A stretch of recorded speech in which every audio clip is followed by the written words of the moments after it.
Halo rekan-rekan aparatur sipil negara di seluruh Indonesia.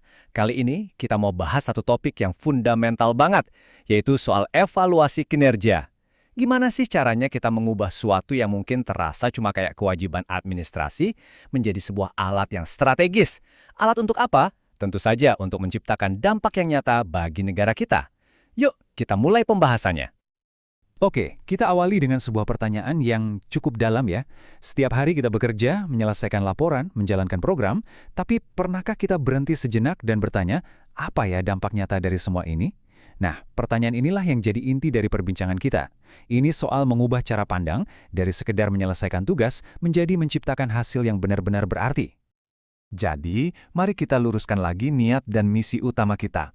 Sebagai abdi negara, tujuan kita itu bukan cuma sekedar mencentang daftar pekerjaan kan, tapi lebih dari itu, kita ingin memberikan pelayanan yang manfaatnya betul-betul dirasakan oleh masyarakat.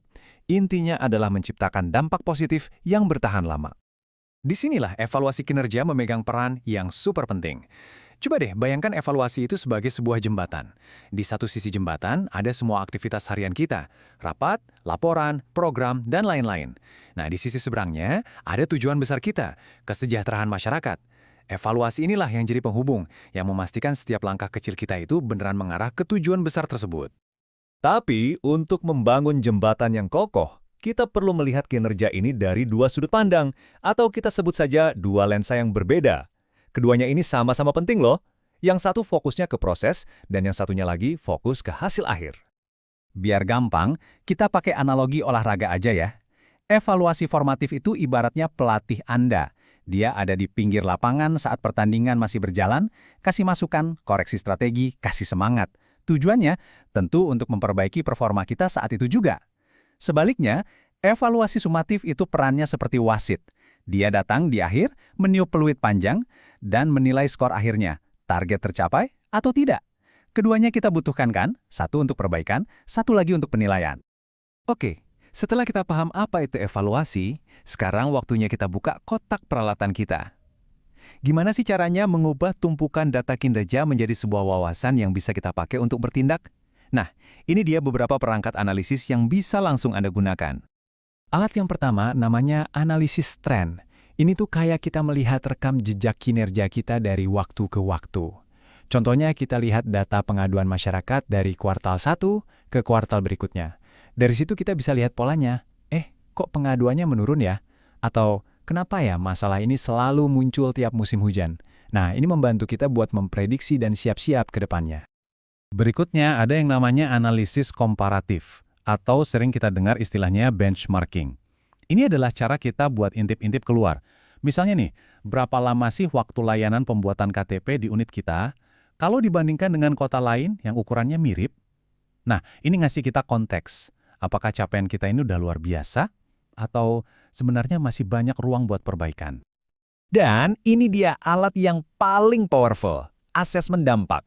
Alat ini menjawab pertanyaan paling mendasar. Apakah program kita itu benar-benar jadi penyebab perubahan positif yang terjadi di masyarakat? Bukan cuma kebetulan. Ini membantu kita membuktikan bahwa apa yang kita lakukan itu beneran berhasil, bukan karena faktor-faktor lain. Ujung-ujungnya, semua alat tadi itu akan membawa kita ke satu tujuan akhir, membuktikan nilai dari setiap rupiah dan setiap jam kerja yang kita curahkan untuk melayani publik. Ini bukan lagi soal bikin laporan yang tebal, tapi soal akuntabilitas dan membangun kepercayaan masyarakat. Salah satu cara paling konkret buat membuktikannya adalah lewat analisis value for money. Tenang, ini nggak serumit namanya kok. Prosesnya logis banget. Pertama, kita identifikasi dulu semua biayanya. Berapa anggaran yang keluar? Kedua, kita ukur hasilnya. Apa aja yang berhasil kita capai? Dan yang paling krusial, langkah ketiga, kita analisis. Apakah manfaat yang diterima publik itu sepadan dengan biaya yang kita keluarkan? Sederhana, tapi ini cara yang sangat kuat untuk menunjukkan nilai kerja kita. Dan yang terpenting untuk diingat adalah ini. Evaluasi itu bukanlah titik akhir.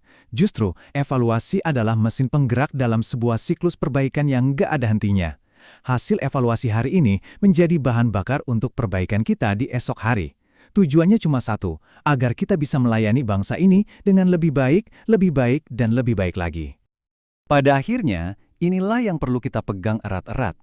Data dan angka itu jelas penting sebagai bukti. Tapi evaluasi yang benar-benar bermakna adalah ketika kita mampu merangkai angka-angka itu menjadi sebuah cerita, sebuah narasi yang menyentuh. Kisah tentang bagaimana kita sebagai ASN telah berjuang untuk membuat hidup masyarakat jadi sedikit lebih baik. Nah, sebagai penutup, saya mau ajak Anda untuk berefleksi sejenak. Dari semua alat dan metode yang udah kita bahas tadi, kira-kira metode mana ya yang paling relevan untuk Anda mulai terapkan di unit kerja Anda sekarang juga? Coba pilih satu, dan mulailah dari sana untuk menceritakan kisah dampak Anda. Terima kasih sudah menyimak.